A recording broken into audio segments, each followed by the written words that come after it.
That's no good. Ah. It was a weekday afternoon. I came home for the first time in a while, and I found my neat and tidy wife having an affair with her husband. I had hit rock bottom, but I knew I couldn't continue like this for my daughter's sake, so I stood up and gave them a proper punishment. My name is Hishi, 35 years old. I live with my wife Noriko, 30, and our daughter Mika, 2. I work for a small and medium-sized company, and my annual income is decent. Once you get there, you're just an ordinary office worker. I met Riko in the spring 5 years ago. It was when I was transferred to a different department at work. Nice to meet you. I'm Tanaka, a general affairs specialist. I look forward to working with you from today onwards. As I bowed my head, Riko appeared from the seat next to me, holding some documents. She had a beautiful face and a modest yet elegant face. I was impressed by her calligraphy as she carefully adjusted the collar of her white blouse. I remember thinking to myself that she must be a serious person. At first, we only had a casual relationship, but after a few conversations at drinking parties in the car, we gradually became closer. Surprisingly, you like sweet things. Yes, I can't resist cheesecake. Oh, but I'm on a diet now. Oh, well, I'll have a little. Oh, well, I didn't mean it like that. Sorry. No, it would be much appreciated if you'd eat with me. I couldn't help but smile when I saw her eyes sparkling at the sweets I'd casually bought from the convenience store. From then on, I found myself staring at her, and it didn't take long for us to start dating. Riko told me that she was the first person I'd ever met who could talk to me so naturally, and I was also strongly attracted to her sincerity and honesty. We decided to get married a year after we started dating. As we were both about to turn 30, we thought seriously about our future. I'll make you happy. Absolutely. I still remember the day I made that promise so clearly. Our married life was going smoothly, and both Riko and I continued to work without changing our jobs. Sometimes we fought, but those days are good memories. And on the day we found out that Riko was pregnant, we cried and hugged each other in joy. We made a big fuss about what gender it was, what we had to buy, and couldn't sleep all night thinking about names. And the moment our daughter Mika was born, Riko said thank you. I'm really happy. That smile was certainly genuine. However, raising a child was harder than I had imagined. Worried about Mika's birth, Riko quit her job and became a full-time housewife, devoting herself to housework and childcare. At first, she was filled with the joy of being a mother. Even though she was sleep-deprived, she didn't complain, and she calmly faced the midnight feedings. I tried to help as much as I could. On weekends, I changed her diapers, gave her a bath, went shopping, and on weekdays, I reduced my overtime and went home earlier. However, Kakuko just took away more and more of our time. As time went by, our evenings became centered around our children, and our conversations turned to childcare and housework. Due to changes in my physical condition and lack of mental space, I didn't have time to think about having sex with my wife. However, I sometimes tried to invite her on a trip, following my manly instincts. However, her response was cold, "I'm not in the mood anymore." She would say, "I'm sorry," and turn her back to me. And gradually, I couldn't say anything. It can't be helped now. I believed that it would come back when Mika grew a little bigger. But even if we didn't have sex at night, I thought our relationship was good, and I believed that Mika would grow into an obedient and cute girl and realize that she was a good family. One day, while we were living like that, Riko said she was going to join our class reunion. Both she and I sometimes went out at night only because we had drinking parties and gatherings. So I sent her off with a heart as usual. Then, on the way back from the class reunion, Riko came home at the end of her shift, which was unusual. It was so much fun meeting my old friends after a long time. I was surprised to see that the boys who used to be dull have become lively. I'm glad you enjoyed it. Yeah. I'm saying we should get together again soon with our close group, so please come then. Understood. You must have had a lot of fun. She continued to be in a good mood for a few days after that. However, I began to feel something was off about her good mood. At first, I felt that her makeup was a little darker. When she went out, she would make the area around her eyes sparkle, and she started to wear lipstick properly, which she didn't usually wear. She seems to be putting on a lot of makeup today. It's nothing like that. But everyone is dressed up and beautiful, so I thought I should do it properly too. She also started wearing skirts and heels, and I started to think that she was putting on too much effort for a girl's party. I've met some of her friends at weddings, but I'm sure there weren't any who looked that flashy. But I was curious to see such a big change. She started to wear more careful makeup. She started to wear lipstick even when going out, which she used to do without makeup. Her clothes have also changed from casual to a more feminine style. She's been getting more and more fashionable lately. Oh, right. Well, it's just a change of pace. Rico answered without looking me in the eye. But that wasn't the only change she had. She said she often came over to her parents' house, and would drop by when she was out or during the day on weekdays when I was at work. Her parents' house is pretty close, but before she attended the reunion, she would only go there once a month, but that number increased dramatically. The reunion Rico attended was from her middle school days. Maybe it was someone she met again at that time, and my suspicions about her grew more and more. The vagueness of the time and destination when she went out. She always had her smartphone with her even at home, and when she put it down somewhere, she turned it down. Maybe she was meeting someone? It didn't take long for me to come to this conclusion. Rico's recent changes clearly seemed like the behavior of someone who was cheating. However, there was too little evidence to be suspicious. If I questioned her and nothing came of it, it would leave an irreparable damage on our marriage, and more than anything, I wanted to believe her. Also, when I saw the two girls having fun with Mika, I couldn't believe that she was betraying her family. There's no way she would cheat on me. By believing that, I was able to maintain my peace of mind.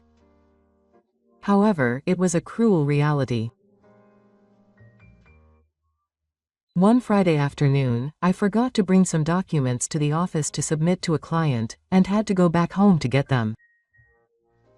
I was in such a hurry that I forgot to contact Rico and hurriedly opened the door to my house. What a shame for me. When I entered the front door, I saw Rico's sandals and an unfamiliar pair of men's sneakers. Is someone there? I instantly had a premonition and broke out into a cold sweat. I tried to calm myself down and called out to the house. Is Rico there? Then, I heard a shocking voice that drowned out my voice. Yes, that's not good. Ah. Rico's deafening, arrogant voice reverberated from behind the bedroom door. My mind went blank, and I just stood there. You're kidding me? What's going on? I asked myself in my mind, trying to stay calm. Was that Hariko's voice just now? It was clearly Hariko's voice. No, calm down. Think calmly. As if drowning out the monologue in my mind, I heard Riko's terrifying voice again. Deeper. She really does feel differently from me there. I can't take it anymore. It's embarrassing. I can. Hear Rico's rumbling, horny voice and a man's low, familiar tone of voice. Kya. Ketaro is amazing. My spine froze. My hands wouldn't stop shaking. Sweat was running down my whole body. Just one door away, my wife, whom I trusted, was smiling as she gave her body to another man. Moreover, they were moaning so happily, and even though they hadn't had sex for years, their voices were getting louder and louder, and I couldn't help but vomit. Unable to contain the rising nausea, I ran out the front door and stuck my face in the garden. Tears spilled out of my mouth as I vomited everything in my stomach. You're kidding me, why? Naderiko was so shocked and sad that her chest felt like it was about to collapse.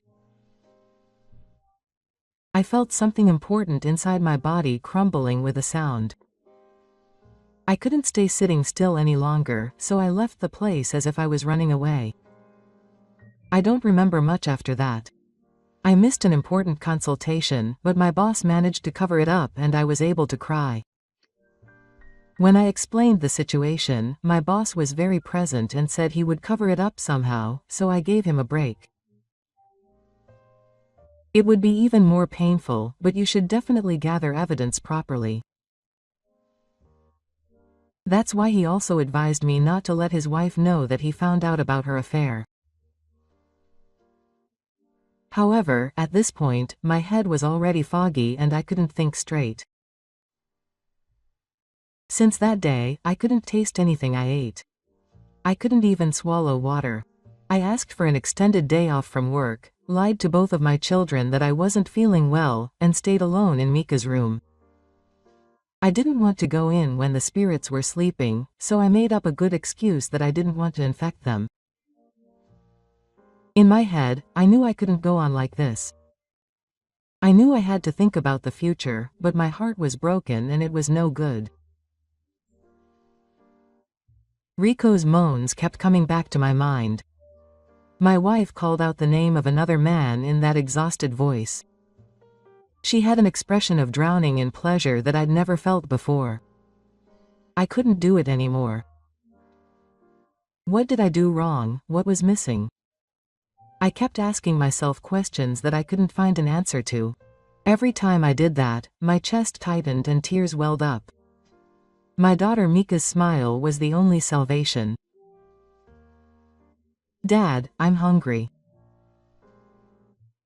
I woke up to a faint voice and stood in the kitchen with a hazy consciousness. I heated up the leftovers in the fridge and put them on the table. It seems that Riko has gone out somewhere. Dad.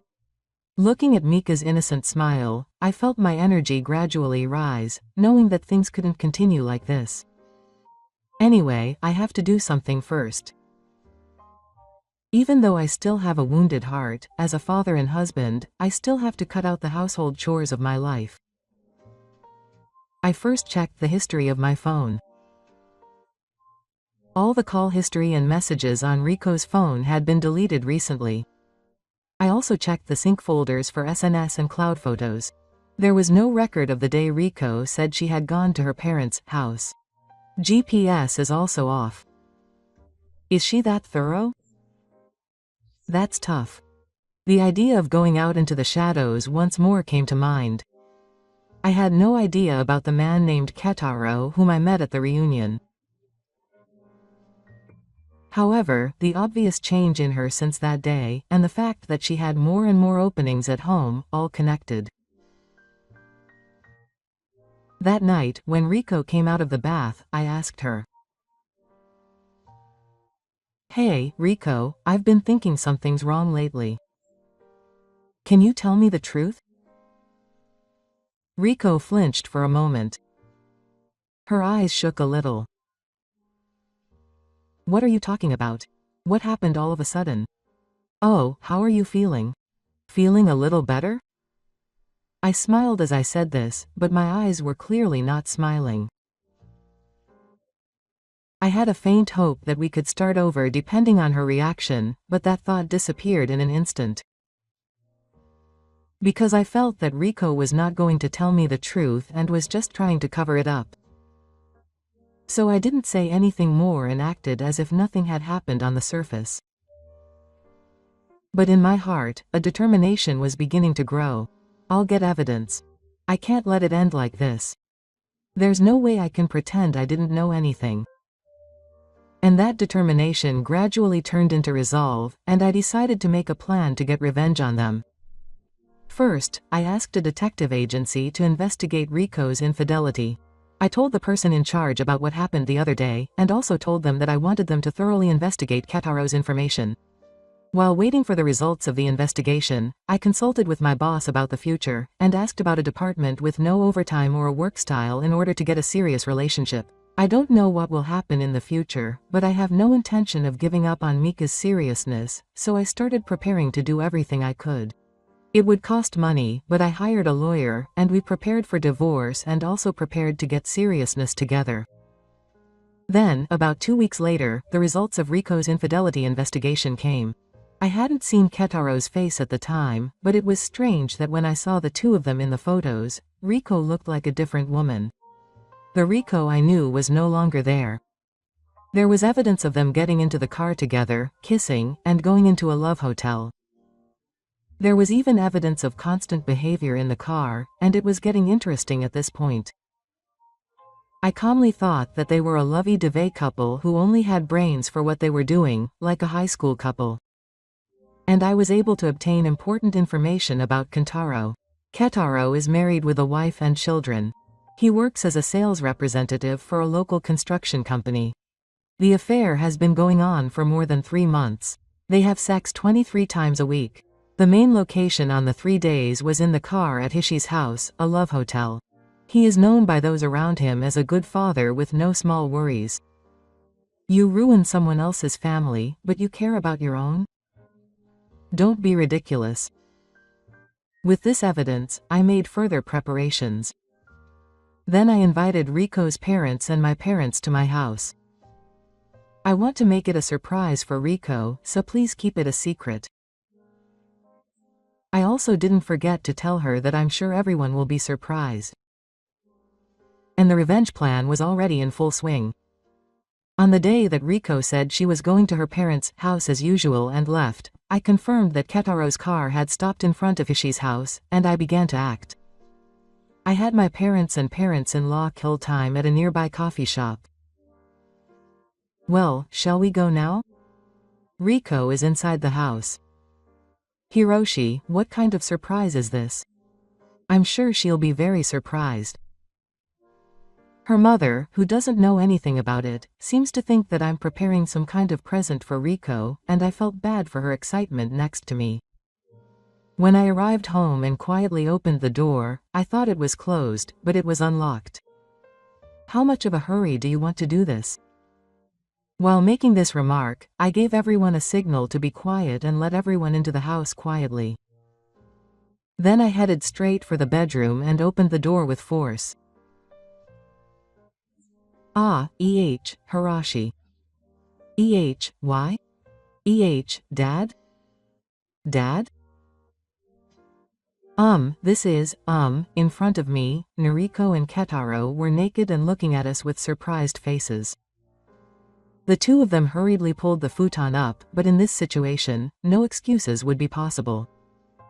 Rico was pale and naked, hugging her suit and trembling.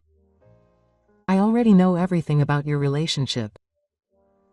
Ketaro, right? Because I know your home and your workplace.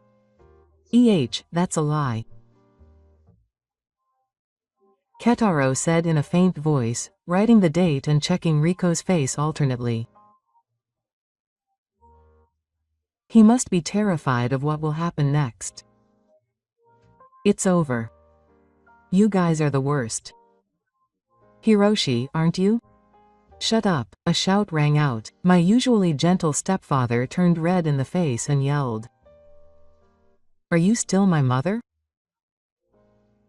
What are you doing bringing a man into your house in the middle of the day like this? Explain to me clearly what this is all about. The stepmother broke down in tears and told Rico in a voice that sounded like Hishi's mother. Rico, do you know what you're doing? You're not. This is a misunderstanding. No, no, no, no. Rico, there's no way this can be resolved with 5 solutions. You're crazy. And this man needs a priest too, right? You've destroyed 2 families. What you're doing is quite sinful. I'm Sorry. Did you leave it to me? Did you get a little carried away because you were feeling good? You're too carried away. But that's enough. You and I are finished. I'll demand compensation. I'll never give you Mika's sword. Ketaro, I'll tell everything to your family and your company. Be prepared. Wait a moment. I'm sorry that I became involved in an affair with your wife. But we weren't serious with each other, it was just a physical relationship, or rather, we weren't serious, and we had no intention of destroying each other's families. It's true. Please believe me. No, you said I could forgive you because it was just a physical relationship, and I said, yes, I understand. What are you saying? It's impossible. I'll make you take full responsibility for what you've done. But Hiroshi, aren't we really serious? The only person I really love is Hiroshi. It's true. I wanted to stay together with Hishi and Mika forever. If anything, it might be a good idea to have another child. You're really crazy. I was going to cry out to you for saying something like that here, but I'm going to puke just from what you said now. I heard you once. Something happened recently. But you lied. If it was really just a physical relationship and you were just trying to play around, you could have been honest with me then, right? Then maybe there would have been a way to rebuild. It's not too late now, right? Please, give me a chance. Please. I ask you to. We have certainly committed a crime. But please give us a chance. The 2 of them were still kneeling on the bed as if they had forgotten that they were naked. They seemed to genuinely believe that kneeling would make things better. Looking around, both Rico's parents and my parents were looking down at the 2 of them with terrible looks on their faces. I couldn't stand being there anymore, so I decided to teach them the reality one last time. No, no matter how much they apologize or kneel, it's impossible. And haven't you forgotten that you were naked? Looking at it objectively, it's pretty bad. Well, I don't care anymore. Well, you too, prepare yourself for what's to come. I said that and headed towards the entrance. I didn't want to be in the same space anymore. My parents followed me out of the house. Behind me, Hariko's parents were hurling abuse at the 2 of them. I'm glad your parents are decent people. Dad said that and slapped me hard on the shoulder. It was hard. It'll be okay. It was as if they were telling me that we were here, and I couldn't help but cry into my father's arms. I never thought I would cry in front of my parents, so I was surprised, embarrassed, and all sorts of emotions welled up inside me, but it's okay. Come back home with me, Mika-chan. Mom said this while hugging me, so I was able to honestly say yes, thank you. And maybe it was good that I cried in front of them. After that, my heart felt much lighter, and that night I was able to eat a proper meal for the first time in a long time. Maybe she was happy to be at my parents' house after a long time, because she was smiling happily the whole time, and I decided to protect that smile for the rest of my life. Then, a few days later, a certified letter arrived at Kentaro's house. His wife was informed of the truth, and the family completely fell apart. Kentaro's wife immediately took the children and returned to her parents' house, and they separated on the premise of divorce. Don't mess with me. You even contacted my company. Kentaro contacted me. I was full of resentment, but he was persistent, so I had no choice but to meet him at a coffee shop. What are you unhappy with? You brought it on yourself, right? Are you satisfied with this? There's no way I'm going to live here. Do you know how much I've been trampled on by you and my wife? I loved Rico. My family was important to me. I have a daughter. How can I explain that her mother went out to meet someone else in the middle of the day? Kentaro was at a loss for words and hung his head. Don't contact me again. Pay me all the money. That's all. I stood up and turned my back. I left the place, saying that I wanted my family back. Did he hear my last words? Kentaro never contacted me individually after that. And the climax of the divorce was a dollar swamp. Rico asked for reduction in the amount of alimony and argued seriously, but the detective's records and testimony in court were the deciding factor. With inconclusive evidence that even the top committee member of the family court was astonished, almost all of my requests were ultimately granted. Rico, it's no use saying anything now. You destroyed my family with your own hands. Tobiko was stunned by the lawyer's gentle words. I won the case, and Rico was ordered to pay 3 million yen in compensation. Why did this happen? Rico muttered in court, but no one tried to answer her. Even after the divorce was finalized, I couldn't stand Hariko's contact for a while. I begged Mika to join me. Are you acting like a mother now? Do you think you have the right to call yourself a mother? No. Have you broken up with Kentaro yet? It was all wrong. you want to go back? Don't. Be ridiculous. You destroyed it. It's over now. I blocked him online and by phone. There was no room for a relationship in my heart. After a while, I heard rumors about what happened to Rico and Kentaro.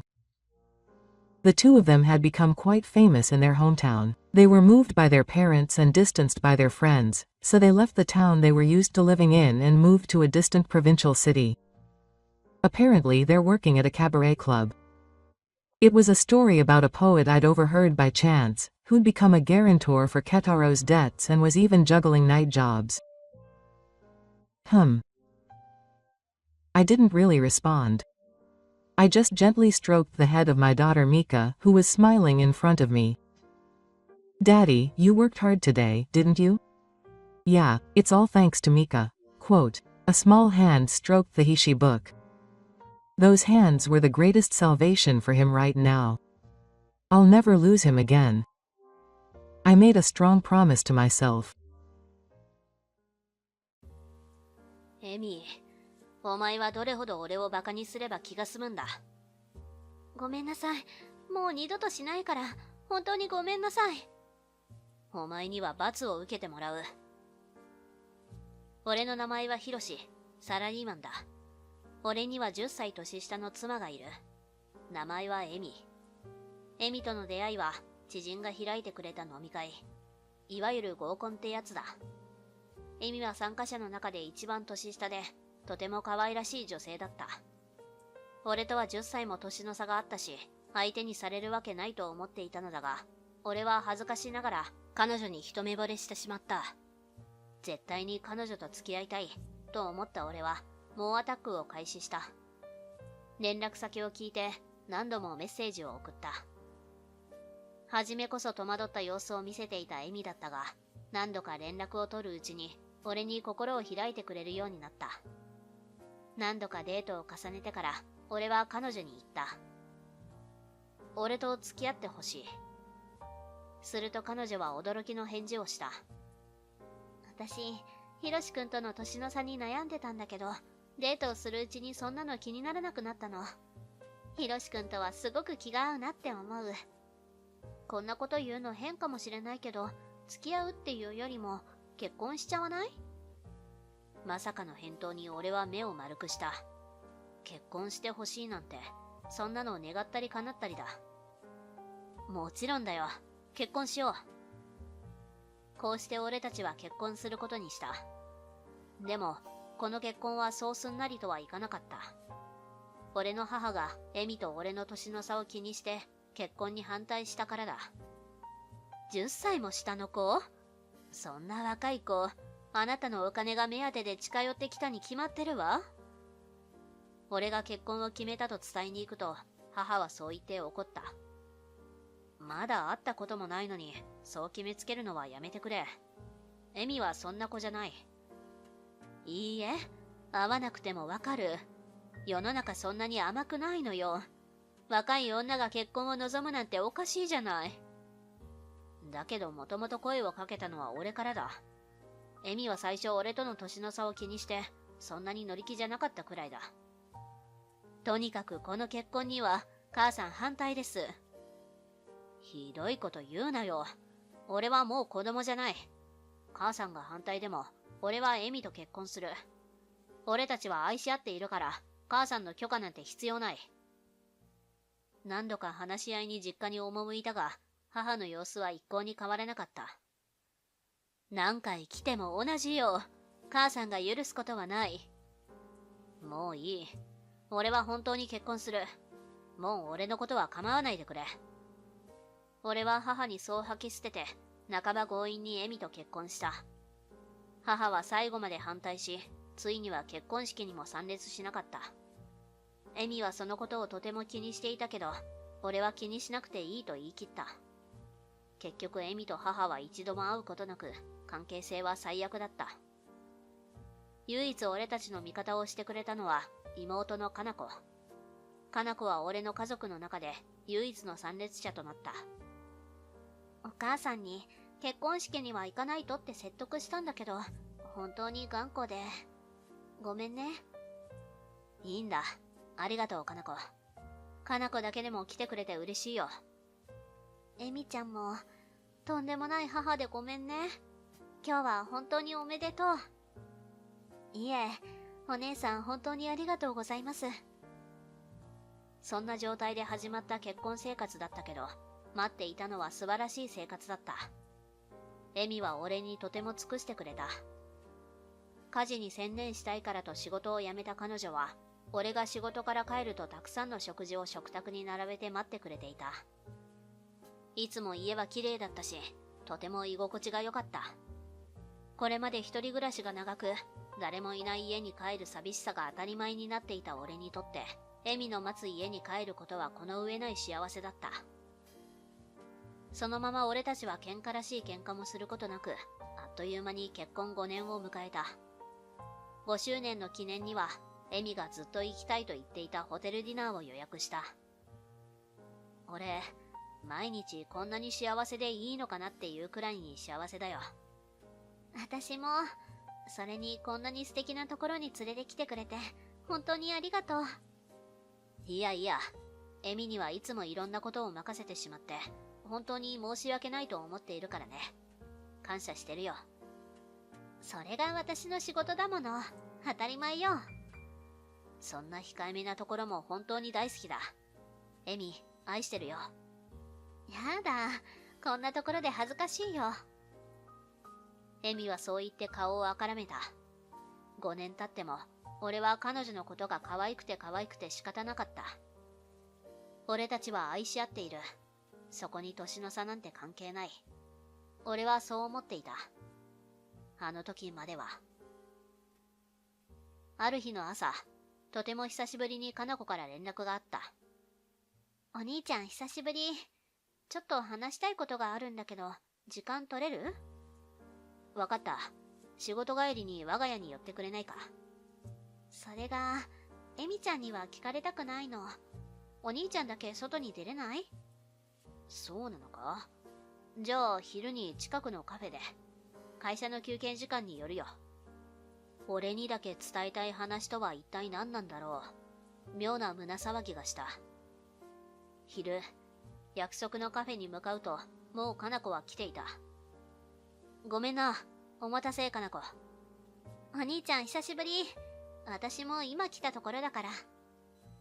俺は席についてコーヒーを注文すると、かな子に尋ねた。元気だったか？ええ、元気よ。お兄ちゃんは？エミちゃんも元気？元気だよ。この前5回目の結婚記念日でね、ホテルでディナーをしてきたところだ。うまくいってるよ。母さんには散々心配かけてるのかもしれないけどね。そっか。あれからもう5年も経つんだね。ところでなんだよ、話って。なかなか本題を話さないかな子にそう聞くと、彼女は気まずそうな顔をした。あのさ、お兄ちゃん。こんなこと伝えるのは酷かもしれないけど、エミちゃん浮気しているかも。まさかの発言に、俺はコーヒーを吹き出しそうになった。は？エミが？嘘だろ？ないない、ないよ。私がそんな嘘つくわけないでしょ。私この前、子供たちとお母さんと一緒に隣の県の大きな公園に行ってたんだけど、そこでエミちゃんが男の人と手をつないで歩いているのを見ちゃったのよ。この日、お兄ちゃん仕事だった？エミちゃん何してたか知らない？ああ、この日は…俺は言葉に詰まった。かな子に言われた日は、俺が出張に出ていた日だった。新幹線で朝早くから出ないといけないし、帰りは遅くなるから夕飯はいらないと伝えると、じゃあ友達と遠出しようかな。ちょっと遅くなるかもだけど、ひろしくんよりは早く帰ってくるね。とウキウキ話していた気がする。男って言っても、友達って可能性も…いや、友達なら手は繋がないわよ。それに万が一そうだとしても、やっぱり既婚者が異性と二人で遊んでいるのはどうかと思うけど。まあ、そうだな。俺はどうすればいいかわからなくなった。幸せな生活が音を立てて崩れていくような気がした。それでさ、実は困ったことに、お母さんもそれに気づいちゃったのよ。え？母さんが？なんで？お母さん、エミちゃんと直接会ってないけど、お兄ちゃんの結婚式の写真はよく眺めていたのよ。あんな感じで喧嘩別れしたままだけど、お兄ちゃんのことはお母さんずっと心配しているの。それで、写真で見るエミちゃんを知っているし、私も変な反応をしちゃってたから気づいたのね。逆にエミちゃんは全く気づいていないから、私たちが気づいたことには気づいていないと思うけど。そうなのか。それでね、お母さんすごく怒っちゃって、更新所に頼んでエミちゃんのことを調べるって言うのよ。だから、その結果によっては、またお兄ちゃんに連絡することになるかも。勝手にごめんね。でももし本当にエミちゃんが不倫をしているなら、お兄ちゃんに伝えなきゃと思って。ちょっと一気にいろんな情報が入りすぎて、かなり混乱してるけど、でもありがとう。結局、母さんが心配していた未来になっちゃったかな。そうでないことを願っているけど、お兄ちゃんの方でも、エミちゃんに不審な点がないかどうか見てみて。うん、そうしてみるよ。じゃあ、私帰るね。うん、ありがとう。かな子は子供の迎えがあるからと帰っていった。俺も本当はこの後仕事に戻らないといけない。だが、体が全く動かなかった。ダメだ。こんなんじゃ仕事なんてとても。俺は急遽の体調不良ということにして半休を取り、そのまましばらくそのカフェに居座った。エミは若くて美人だ。そんな妻が10歳も年上のおじさんと結婚したら、不倫をしたっておかしくないのかもしれない。むしろどうしてこれまでそんな可能性を疑ってこなかったんだろう。いろんなことを考えているうちに、あっという間にいつもの帰宅時間になった。そろそろ帰らないと。俺は涙を必死で耐えて店を後にした。エミにどんな顔をして会えばいいのかわからなかった。きっと彼女は今日も可愛い笑顔で俺のことを出迎えてくれるだろう。俺はちゃんと笑顔で答えられるだろうか。ただいま。おかえり、ひろしくん。エミはやはりいつも通りだった。さっきの話はかな子の見間違いなんじゃないかと思ってしまうくらいに。今日の晩ご飯はね、ひろしくんが好きなおでんにしたよ。おう、嬉しいな。ありがとう。あまりにいつも通りのエミの様子に、俺は少し安堵した。でも、エミ、今日は何してたの？え？今日？なんで？なんでって、特に深い意味はないよ。今日はお買い物に行ったくらいかな。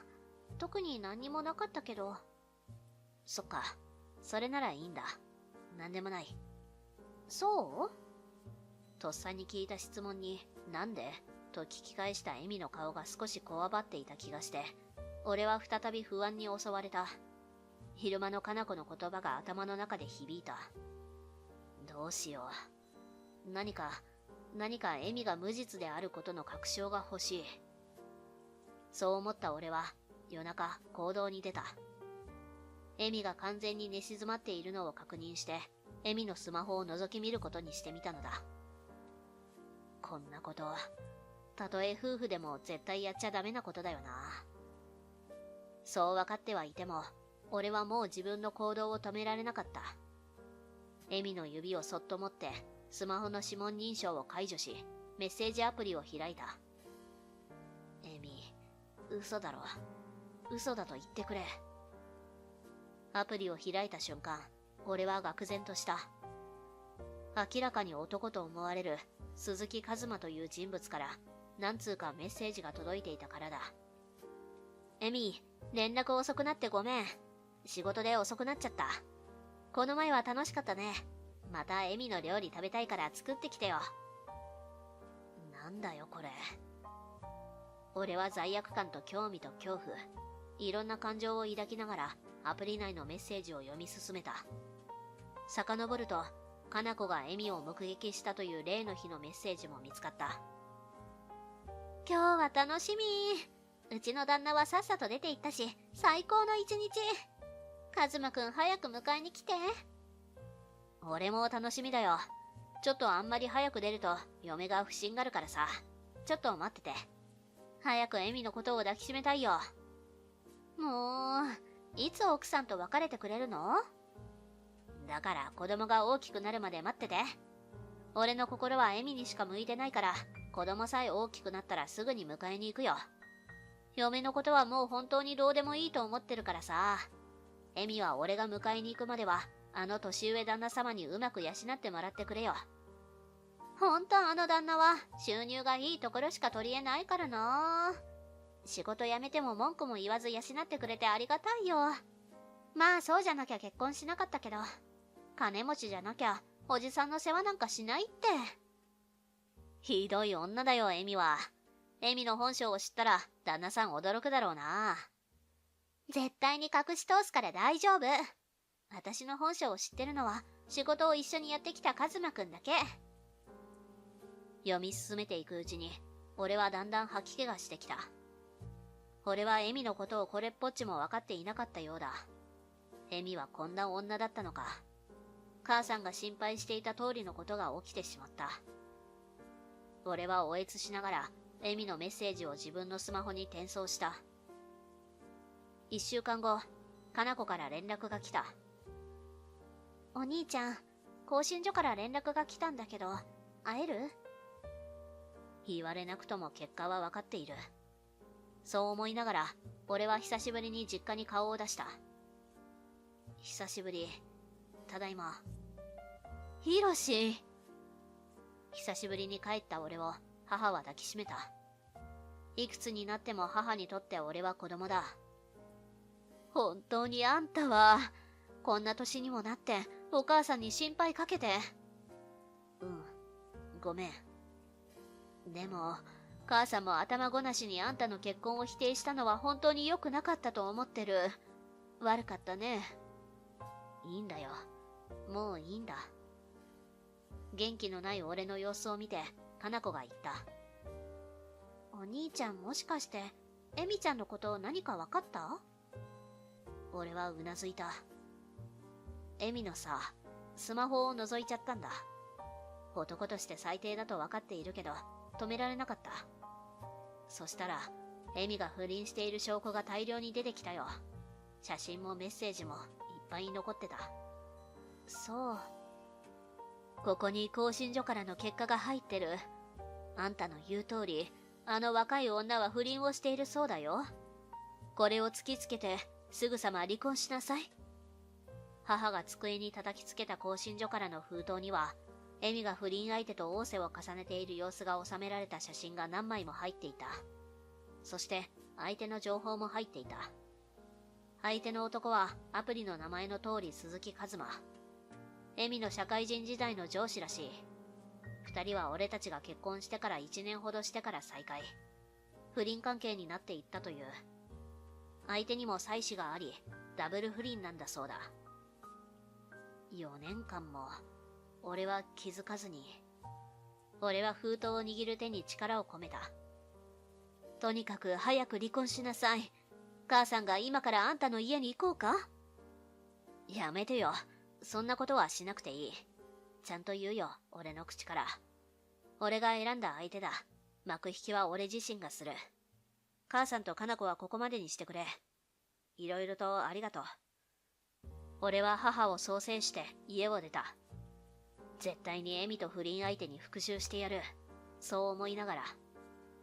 俺はその日から復讐の機会を伺った。メッセージアプリを何度も見たが、相手にも妻子があるからか、二人はそう頻繁には会わなかった。仕方ない。俺からチャンスをやろう。俺は作戦を思いついた。エミ、俺、あさって出張に行かないといけなくなったんだ。今度は一泊しないといけなくてね。準備をお願いしてもいいかい？ある日、俺はエミにそう言った。一泊？大変だね。すぐに準備するよ。エミはそう言いながら嬉しそうに笑った。彼女が今何を考えているのか手に取るように分かった。その日の夜、俺はまたスマホを盗み見た。この頃にはもう、そうすることに何の罪悪感も感じていなかった。聞いて、うちの旦那、出張行くんだって。しかも泊まり。マジか。泊まりに来てよ。朝から晩まで一緒にいれるよ。それは最高だな。じゃあ俺も出張ということで。ひどい。奥さんごめんね。本当にひどい奴らだ。ふざけるな。俺は怒りの感情でいっぱいだった。裏切り者には制裁を受けてもらう。2日後、俺は予定通り出張へ出かけた。正しくは、出かけるふりをして近くの喫茶店に入った。さてと、奴はいつ来るんだ？しばらくすると、我が家に1台の車が止まった。降りてきたのは若くて高身長の、いわゆるイケメン風の男性。俺にはないものをたくさん持っている気がして、虚しくなった。それと同時に、絶対に許さないという気持ちも大きくなった。男が家に入って2時間、俺は喫茶店を出た。そして家へと向かった。鍵を開けてそっと家に入ると、玄関にエミと男の服が脱ぎ捨てられていた。玄関で始めてしまうとは、一体どんな盛り上がりようなんだ。俺はため息をつきながら、あちこちに脱ぎ捨てられている服を拾い、庭にあるゴミ箱へ捨てた。そしてリビングへ入っていった。寝室から人の話し声がする。俺がここへ入ってきていることには、まだ気づいていないようだ。あはは。楽しそうに笑うエミの声、そして男の声が響いた。俺は怒りに任せて、寝室のドアをバンと開けた。エミと男が裸で肩を寄せ合いながらテレビを見ていた。俺の姿を見るなり、エミの顔面は真っ青になった。ヒロシ君？混乱している様子のエミに無言で近づき、俺は彼女の髪の毛を掴んでベッドから引きずり下ろした。やだ、やめてヒロシ君。痛い痛い。それでも無言で髪の毛を掴む俺に恐怖を感じたのか、エミは泣き叫んだ。ごめんなさい、ごめんなさい。許して。お願い、もうやめて。何がごめんなさいなんだ？何がって、俺が振り返ると、男は泣き叫ぶエミを置いて、そそくさと逃げようとしているところだった。俺はすかさず男の様子をスマホカメラで収めていった。おいお前、帰る気か？俺はお前のことを知っているぞ。エミの元上司なんだろ？名前は鈴木一馬。奥さんも子供もいる。俺は今お前の姿を写真に撮った。そもそも俺のスマホには、お前とエミのメッセージのやり取りが全部残っている。これを全部奥さんとお前の会社に送ってもいいなら、さっさと帰れ。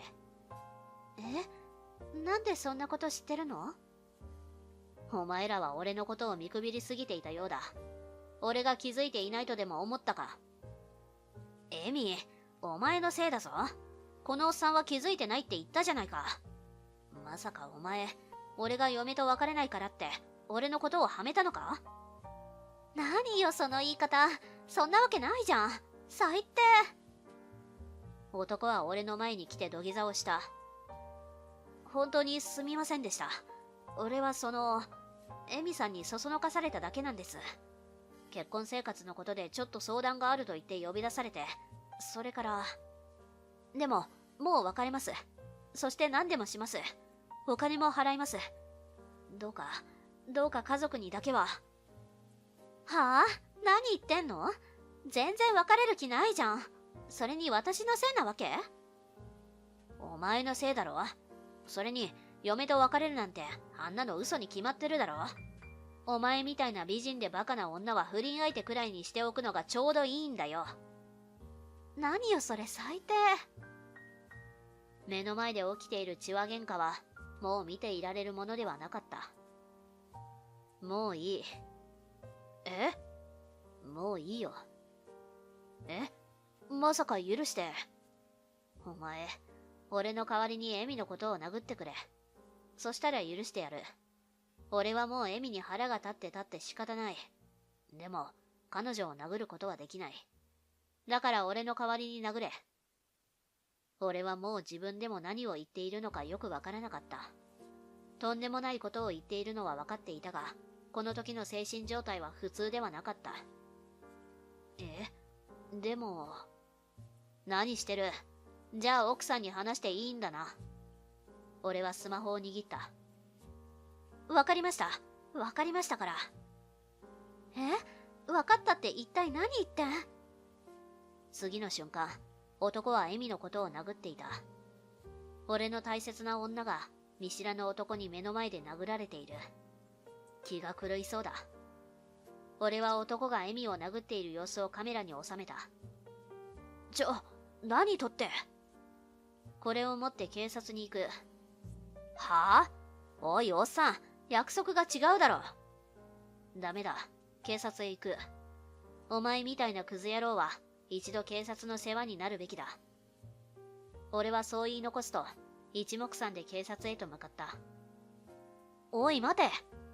ヒロシ君待って。男とエミは呼び止めたものの、追いかけては来なかった。脱ぎ捨てた服を俺が外へ捨ててしまったので、出たくても外へ出てこれないのだろう。警察は近所にある。だからすぐさまやってきてくれた。俺が残した画像と状況から、男がエミを殴ったことは疑う余地もなく、男は連行されていった。俺は悪くないと叫びながら連れて行かれる男を見て、俺はとんでもないことをしてしまった。やりすぎただろうか。と思った。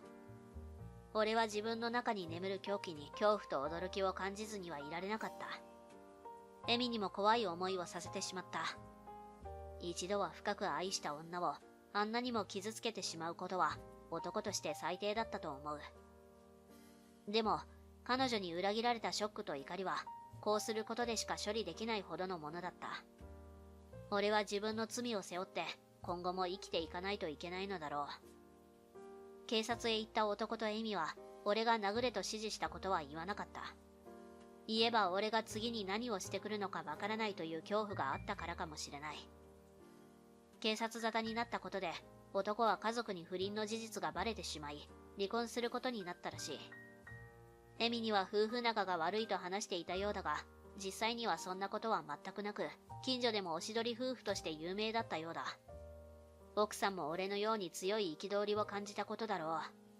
そして会社にもバレて退職する羽目になったそうだ。俺もエミと離婚をした。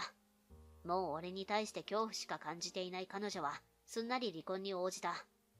あるいはもともと俺に愛なんて感じていなかったからということでもあるのかもしれない。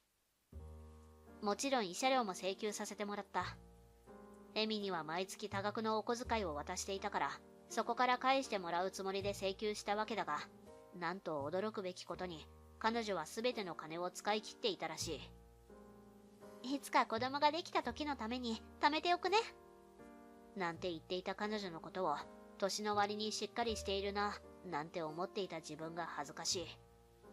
職もない彼女が、一体今後どうやって返済してくれるかはわからないが、俺は必ず返済してもらおうと思っている。